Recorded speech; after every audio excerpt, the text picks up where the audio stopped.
Hi everyone and welcome back to Alili's Crafts. I am Alicia. If you're new here, we do crafts, Legos, diamond dot, teddy blocks, all the above.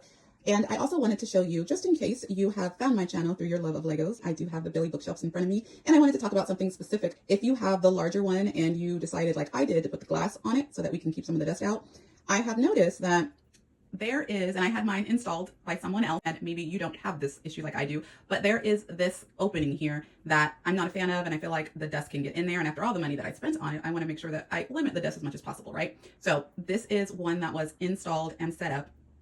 This is what it looks like after I show you the fix to close that gap in between so that it limits the amount of dust. So that is what I want to show you today.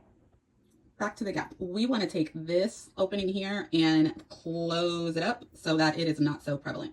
In order to do that, what we're going to do is we're going to open up here and we are going to take a look at the hardware here. Okay. We need to do something to this screw and this screw.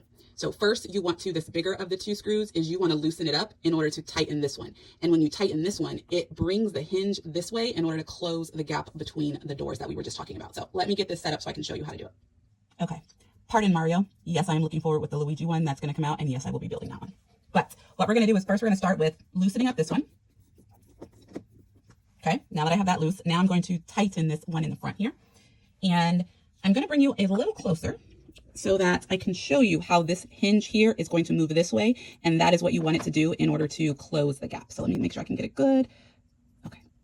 And hopefully you can see I am tightening it and it is ever so slightly moving. Now, what you're going to want to do is loosen this a little bit, tighten this a little bit, right? And you're going to want to do it for all three of them that I have on mine.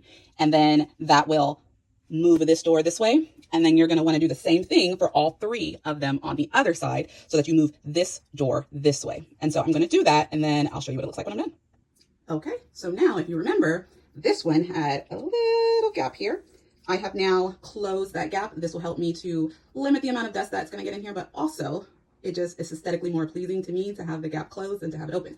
Now, you may have to do a little bit each time. Don't overdo it because you can move the door over too much. And then if you do that, they'll knock into each other and then just loosen it up a little bit. That's why I recommend doing a little bit at a time. Eventually you will close the gap.